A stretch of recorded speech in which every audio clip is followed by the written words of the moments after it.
शिवाय। ॐ नमः शिवाय। ॐ नमः शिवाय। शिव महापुराण तृतीय शतरुद्र संहिता 29वां अध्याय।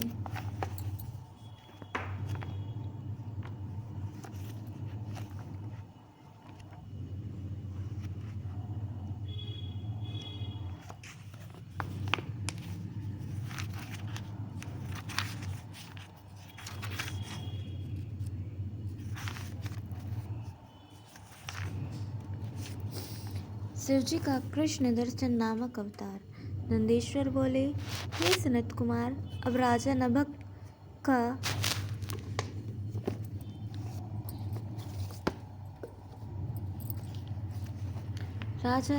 का ज्ञानदायक और कृष्ण दर्शक नामक शंकर जी का परम अवतार सुनो।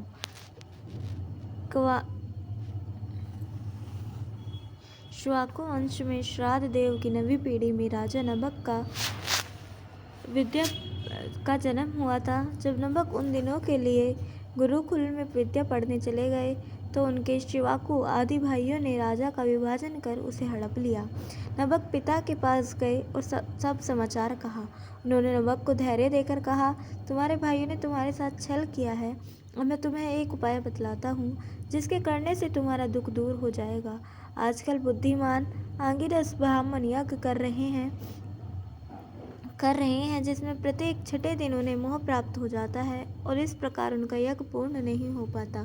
तुम विद्वान हो, वहां जाकर वैश्य देव सूतकों को पढ़ उनका यज्ञ पूर्ण कराओ।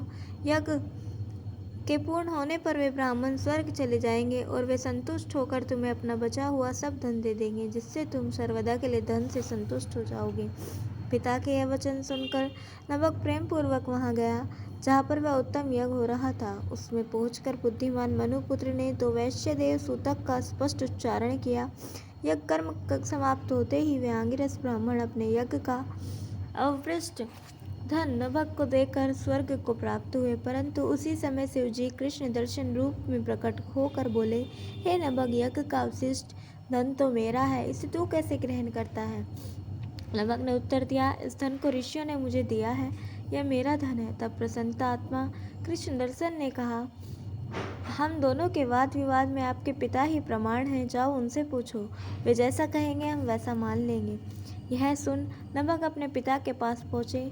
मनुश्राद्ध देव ने कहा, वह पुरुष देवता शंकर जी हैं, यज्ञ में अवशिष्ट वस्तु उन्हीं की है, यदि वे कृपा करें तो तुम पा सकते हो, वहाँ तुम जाकर उनकी स्तुति करो।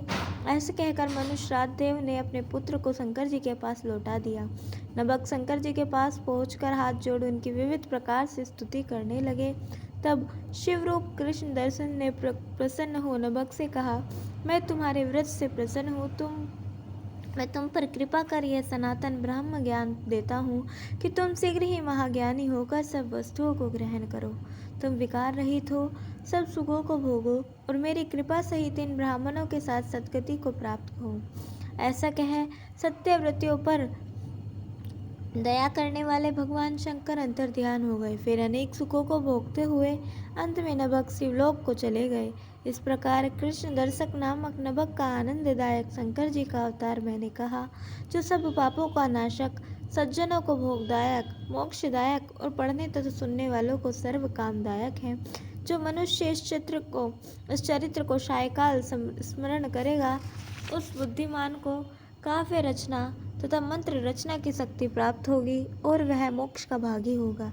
इस प्रकार श्री शिव महापुराण तृतीय शतरुद्र संहिता का 29वां अध्याय समाप्त। 30वां अध्याय अवधूतेश्वर अवतार वर्णन। नंदीश्वर बोले, हे ब्रह्मा के पुत्र, अब मैं आपके अवधूत ईश्वर महादेव का इतिहास सुनाता हूँ, जिन्होंने इंद्र के अभिमान को चूर्ण किया था।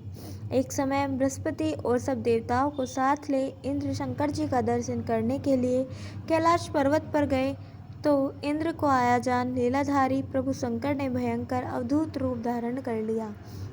उन्होंने आगे से जाकर मार्ग रोक लिया और प्रज्वलित अग्नि के समान देदीप्यमान लंबे होकर वहां स्थित हो गए। बृहस्पति जी के साथ इंद्र ने मार्ग के मध्य में अद्भुत आकार वाले भयंकर पुरुष को देखा। तब अहंकारी इंद्र ने शंकर जी को न पहचान कर मार्ग में स्थित उस पुरुष से पूछा, तुम कौन हो और तुम्हारा क्या नाम है? मुझे शीघ्र सत्य सत्य कहो। यह सुनकर मंदन नाशक शंकर जी कुछ न बोले। इंद्र ने फिर पूछा, परंतु शंकर जी फिर भी कुछ न बोले। इंद्र बार बार पूछते, परंतु उनके अभिमान का नाश करने की इच्छा से भगवान दिगंबर कुछ नहीं बोले। तब इंद्र ने ललकार कर कहा, क्यों रे मूर्ख, तुझे पूछने पर उत्तर क्यों नहीं देता? इस कारण मैं तुझे अपने वज्र से मारता हूँ। ऐसा कर उन्होंने दिगंबर को मारने के लिए वज्र उठाया। तब इंद्र को हाथ में वज्र लिए देख शिवजी ने उस वज्रपात को स्तंभित कर दिया। भुजा के रुक जाने से इंद्र को बड़ा क्रोध आया। इतने में बृहस्पति जी ने समझ लिया कि यह परम तेजस्वी पुरुष शिव ही है। उन्होंने अनेक शब्दों से में सब शिवजी की स्तुति की। शिवजी प्रसन्न हो गए। बृहस्पति इंद्र का जीवदान प्राप्त करने के कारण जीव नाम से विख्यात हुए। इस प्रकार बृहस्पति सहित इंद्र शिव का दर्शन कर अपने स्थान को लौटे। शिवजी का यह अवधूतेश्वर नामक अवतार वर्णन जो मनुष्य नित्य सुनता है तथा वह सब सुखों को भोग अंत में शिव की पदवी को प्राप्त करता है। इस प्रकार श्री शिव महापुराण तृतीय सदरुद्र संहिता का 30वां अध्याय समाप्त। बोलो उमापति महादेव की जय। कल हम सुनेंगे 31वां अध्याय भिक्षुवर्य शिव अवतार वर्णन और 32वां अध्याय सुरेश्वर आख्यान एवं शिव अवतार वर्णन। तब तक के लिए जुड़े रहें। हर हर महादेव।